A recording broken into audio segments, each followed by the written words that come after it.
Bismillahir Rahmanir Rahim. Nahmaduhu wa nusalli ala rasulihil kareem. So now we're moving on to the fourth section, the fourth fasl regarding harf. Okay. So as I said to you before, the book has different fusul, and I've just kind of categorized them so it's easy for us to follow. So we've done kalima wa aqsamuha. We said kalima is ism, fa'l and harf. Then we said here we have an ism, i'rabuhu wa bina'uhu. Then we had fa'l, anwa'uhu wa ahkamuhu, the fa'l madin, the fa'l amr, qabuliha, ya al-mukhataba, then the mabni, noonul niswa, wa noonul mubashir, Now we're moving on to harf. It's very easy. In essence, there's a few commentaries, a few things to explain, but in essence it's very easy. So we're going to discuss alamatul harf. We're going to discuss the differences of scholars regarding some letters, and we're going to discuss the particles being mu'rab and mabni. Well, they're all mabni anyways. So أما الحرف فيعرف بأن لا يقبل شيئا من علامات الاسم والفعل نحو هل وبل. So a harf is recognized أما as for. So you have أما, harf tafsir and mubtada, and this is khabar, and then you have fa and أما come together all the time to give more detail. As for harf, فيعرف بأن لا يقبل شيئا من علامات الاسم والفعل. So we know the alamat of ism, which are alif lam tanween or hadith anhu, has alif lam at the beginning, tanween at the end, or a ma'nawi alama, you can discuss it, it becomes the subject. And we also know alamatul fa'l. For fa'l madhi is ta'u ta'nitha sakina, darabat, potential to have it. And then the amr, it shows talab, and it also has ya'ul mukhataba, both at the same time. And then mudari, it has what? What does it have? It has, mudari has na'aytu at the beginning. Noon, hamza, ya, or ta. An ability to have lam. An ability to have lam. Yes, correct. Forgot that one. Yeah, sorry, it is here. Lam. Lam an na'aytu. If it doesn't have any of these, then it's going to be what? By default, yes? Nothing too rocket science about that. For example, hal and bal. So you have no alif lam, no tanween, no hadith, and no hal means it's a question particle. You can't say hal jayyidun, hal hasanun. You can't have those things. It doesn't become the subject. Okay? Yes? Why is it stuck here? Okay. Okay. Now here we have وَلَيْسَ مِنْهُ مَهْمَا وَإِذْمَا بَلْ مَا الْمَصْدَرِيَّةِ وَلَمَّا الرَّابِطَةُ فِي الْأَصَحِ. So we have from here mahma and idhma. Correct? We have mahma and idhma. So for example, if you have mahma and idhma, they are not. So let's look at how bal is used. So we have the word bal, it's hard for atf. So what mahma and idma are not? So mahma and the words mahma and the words isma are not from harf. They're not harf, they're ism. Okay? But ma masdariya and lamma rabita are. So for example, if I say ma ja'a zaydun bal khalidun, what does that mean? Zayd didn't do ja'a, but Khalid and Amr did do ja'a. If I say ma zaydun tawilun bal khalidun, what does that mean? Zayd is not tall, but Khalid is tall. So mahma and idhma are not particles, but ma masdariya and lamma ar-rabita are. Fil asahi, in a most correct opinion. Okay? Now, regarding mahma, what do we have regarding mahma? Some say it's an ism, that's a sah opinion, and some say it's a harf. Right? Now, the dalil that is an ism is this, that mahma ta'tina bihi min ayah. Mahma means whatever. Okay? Whatever. So because mahma means whatever, this he dhamir refers back to mahma. And a dhamir can only refer back to an ism. A dhamir can only refer back to an ism. Whatever verse, so and mean is a bayan of mahma. So whatever verse you bring to us. So whatever you come with it to us, i.e. a verse. Isn't the he to ayah? No, ayah comes afterwards. So if you take out the mean, right? And you say, mahma ta'tina bihi. Whatever, ta'tina, you come to us with it. And it means whatever. So whatever you bring to us. So whatever you bring to us. And then, because this is explaining what it is, it's a bayan. Whatever verse you bring to us. And it's a bit complicated. When we get a bit more nahu, you understand it. But he zamir refers back to Mahma. So when you have a pronoun and it can refer back to something, that has to be a noun. Because what's a pronoun? It replaces a noun. So if dhamir replaces a dhahir. Correct? Okay? So that's why you say, that's an evidence that min mahma must be a ism. Walaysa min al-harf. Even with idma, we say it's ism or harf, we say it's an ism. Why?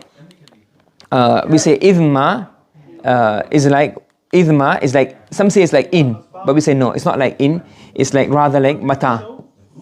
When you stand, I will stand. So we say here idma is that. Is it mata? No, mata is an ism. Mata is an ism. Okay? Okay? You following? So now we know for sure that mahma and idma, these are both what? Ism. And this is also going to be an ism. You following? Everybody with me? Yes. Now what we need to understand here is ma. So there are many types of ma. Ma is like a common, very common word. So inshallah when we go further, there's a book called Qawaidul I'rab. Okay, and in the end he mentions like ma can come in this many ways.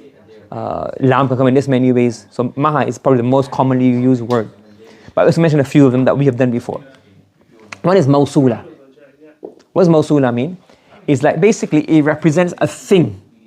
A thing. Yes? So if I say Allahu ya'lamu ma tusirruna wa ma tu'linun. Asarra yusirru means to conceal, keep a secret. And tu'linun a'lana yu'linu i'lana means to announce. So ma tusirruna wa ma tu'linun. What does that translate as? Allah knows what. Allah knows what you conceal and what you show, what you announce. So this ma is like a mawsul mean, it refers to a thing. Next is nafiya. وَمَا رَمَيْتَ مَا ضَرَبْتُ I did not hit. Allah says وَمَا رَمَيْتَ you did not throw. مَا قَتَلُوهُ did not kill Isa. وَمَا صَلَبُوهُ did not crucify Isa. عليه الصلاة والسلام. Yes, negative. That's easy. Istifamiya. What? ما هذا? What is this? What did Sayyidina Yaqub عليه الصلاة والسلام say to his children? مَا تَعْبُدُونَ مِن بَعْدِ What will you worship? After me. If the ya trying to Ba'di, after me, after I die. Ba'di ay ba'da mawti. Okay, so far so good. Everybody online following? Muhammad, Abdul Rahman, Umar. Yes, so far so good. Now is ma masdariya. So ma masdariya is very similar. Ma masdariya is very similar to ma mawsula, except that ma mawsula refers to a thing, and ma masdariya refers to the verb itself. Okay?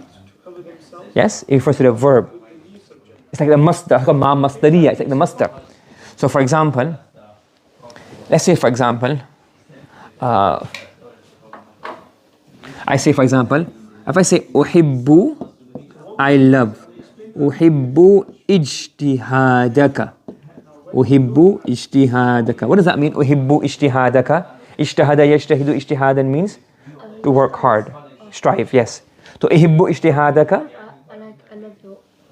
I love your hard working. Yes?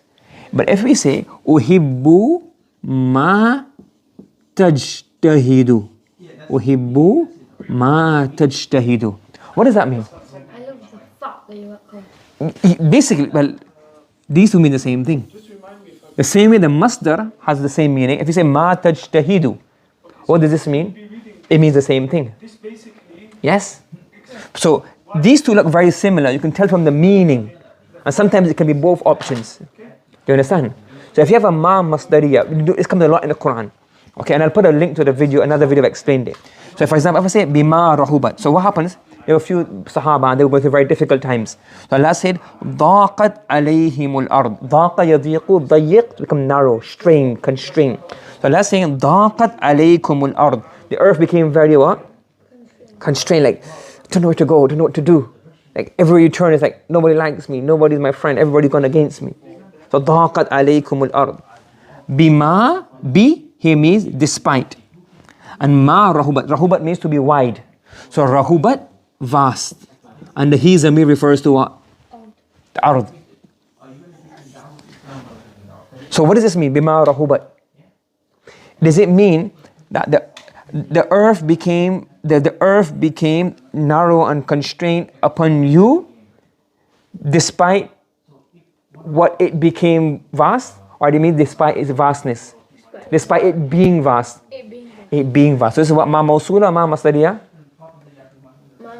Ma masdariya. Let me give you another example. An example where it can be both. If I say, for example, sorry, the mic got disconnected. Can you hear me again? The mic got disconnected. Sorry about that. Yeah? If I say, for example, let's say I'm talking to a disbeliever, somebody who worships idols. I say, La uhibbu ma tushriku. La uhibbu ma tushriku. Yeah, it can be either. How can it be either? If it's ma mawsula, what does it mean?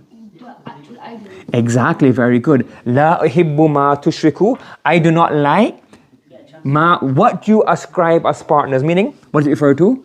Idols. And if you say it's ma masdariya, if you say it's what? Ma masdariya, what does it mean? I don't like what? Your action of ascribing partners, it becomes what? The verb, i.e. the action of ascribing partners. Correct. So the masdariya refers to the action of shirk and polytheism. Do you understand? So what he's saying here, ma mawsula, everybody knows ma mawsula is an ism. So what he's saying here, but according to the correct, most correct opinion, ma masdariya is a harf, not an ism. So ma mawsula, everybody knows is what? Ism. But ma masdariya is what? A harf according to the most correct opinion. Do you understand? Do you understand the difference between ma mawsula and ma masdariya? Muhammad? Abdul Rahman? Umar?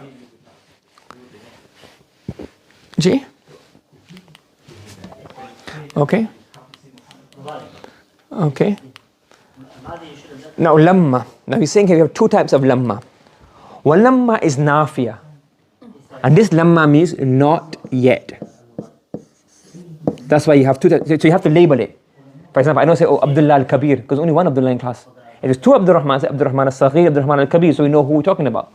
Two types of lamma. One is called lamma an-nafiya. This means not yet. For example, lamma yaqdi ma amara. He has not yet done what he was supposed to do. He has not yet fulfilled what he has been commanded. Lamma means what? Not yet. Not yet. This is a harf. Everybody knows this is a harf. The next, there's another one in between. I'm not going to discuss it because this is too advanced, very rarely used. Based on the shara, but I'm not going to discuss this one. The third one is lamma rabita. What does lamma rabita mean? Is when you have lamma followed by a jumla fa'liya with a fa'l madhi. So lamma followed by jumla fa'liya. Yes. So lamma is a particle or a harf. Jumla fa'liya with madhi. So it has a jumla fa'liya followed by a madhi. Then you have the main sentence. Yes?